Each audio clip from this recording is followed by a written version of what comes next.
Lembrando que tudo que eu falar aqui é só a minha opinião. Então se você tem uma opinião diferente da minha, deixa nos comentários de forma educada, beleza? E nesse vídeo vai ter spoilers. Então se você ainda não assistiu a série e vai continuar por aqui, é por sua própria conta e risco. Em 2021, a Marvel começou as suas produções de séries na Disney Plus. E a primeira delas foi WandaVision, que é até hoje considerada como uma das melhores.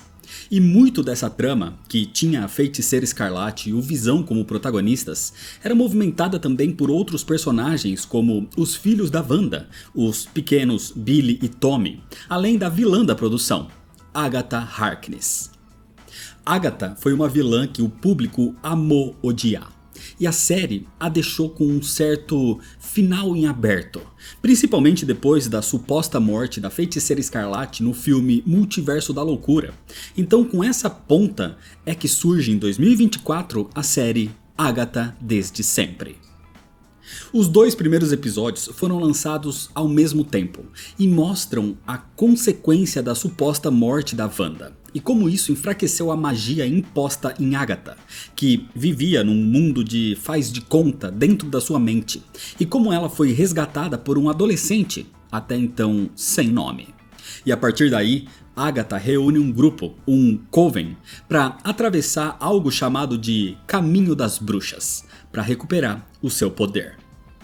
De primeiro momento, ao assistir esses dois episódios, eu tive a impressão que essa seria uma jornada bastante clichê, bastante genérica, previsível. E por isso, eu nem estava animado pro resto da temporada.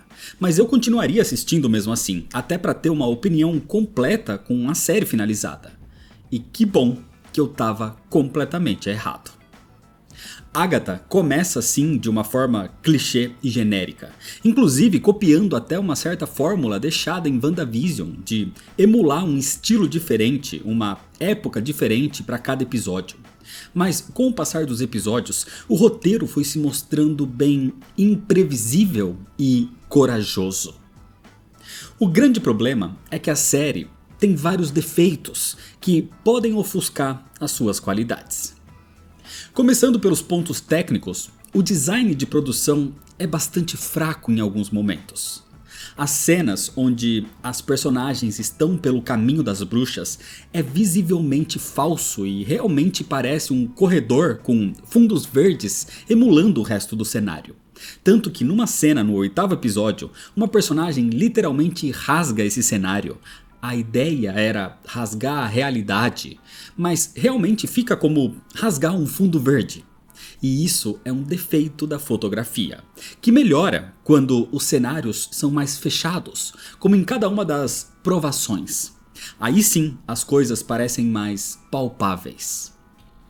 Os efeitos visuais, os CGIs, não comprometem, mas também são fracos. E mesmo sendo uma das séries com o menor investimento financeiro da Marvel, isso não justifica uma baixa qualidade visual. De qualquer forma, um dos pontos mais positivos nesse quesito é o figurino. Nesse ponto, a produção foi muito feliz, principalmente na emulação das eras em cada um dos episódios. O grande problema é que a série sofre de uma certa bipolaridade, onde alguns momentos parecem sair do gênero com relação aos outros.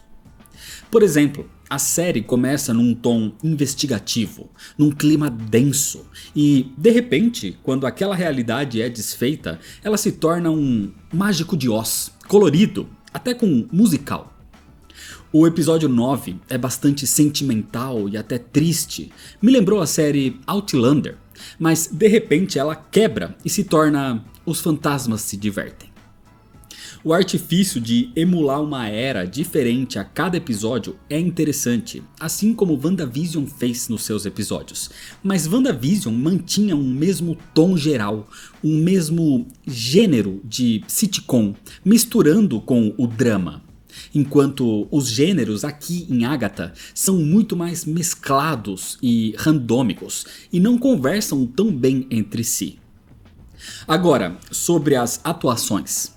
O coven criado pela Agatha aqui é bom, mas o desenvolvimento de cada uma das personagens foi tão envolto por mistérios fracos que, pra mim particularmente, não chegou a me cativar o suficiente pra ter apego com elas. A não ser nos seus episódios de despedidas, mas aí já era meio que tarde demais.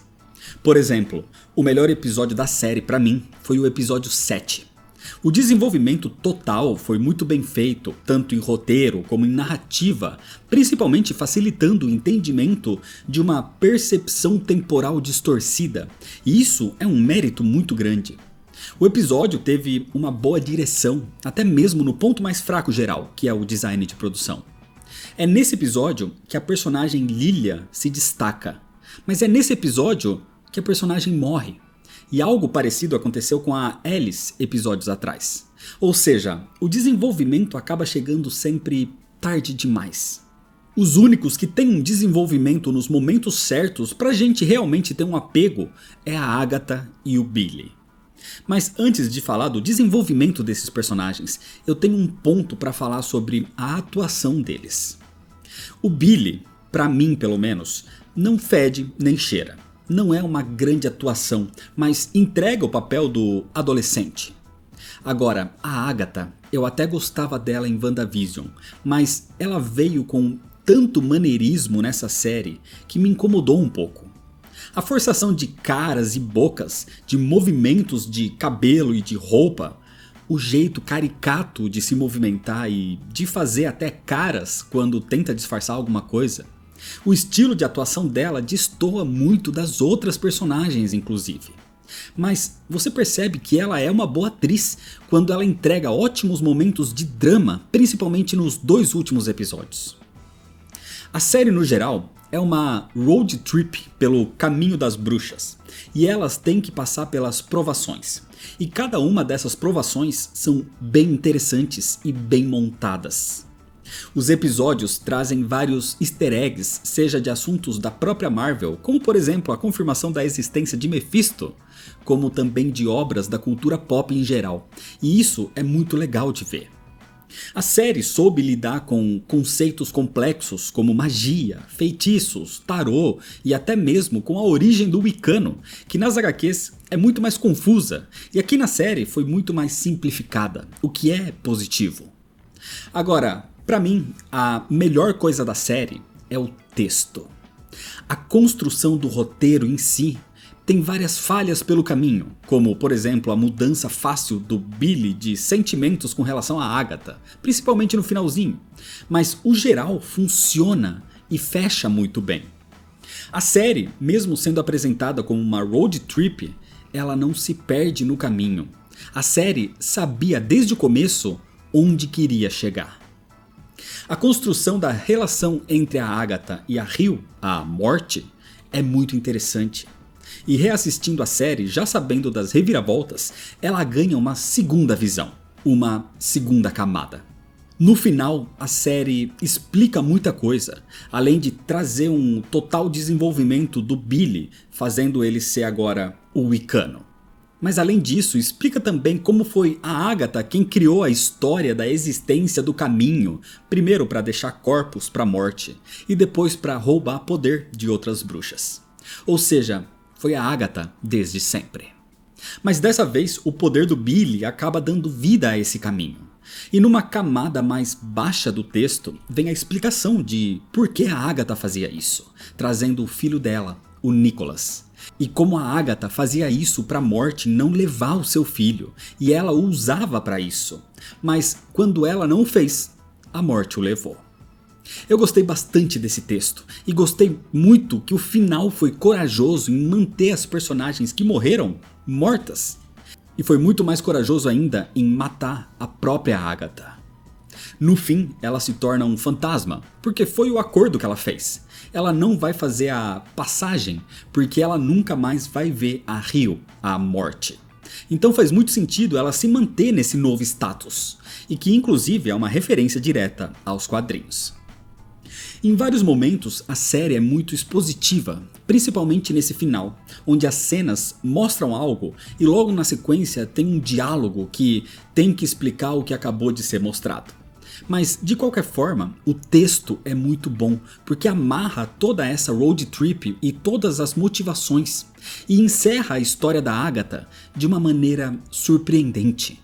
Mesmo muitas coisas ficando em aberto, muitas dúvidas, tipo, como ela conseguiu o Darkhold? Eles vão encontrar o Tommy?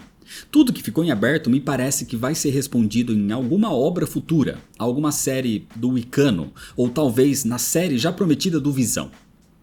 Eu particularmente achei que Agatha Desde Sempre seria um bolo de chocolate seco, mas eu me surpreendi ao receber, sim, uma massa seca, só que com um recheio de Nutella no meio que eu não estava esperando. E eu adoro ser surpreendido positivamente desse jeito. Por isso, Agatha Desde Sempre não é a melhor série do ano, nem da semana pra ser sincero, mas isso é mérito de outra série e não demérito dessa daqui. Ela não é a melhor série da Marvel, mas depois de um começo morno, de engrenar no meio, ela finaliza na frente de muitas outras produções do MCU. Mas então é isso, essa foi a minha opinião sobre a série e agora deixa você a sua aqui nos comentários de forma educada, beleza?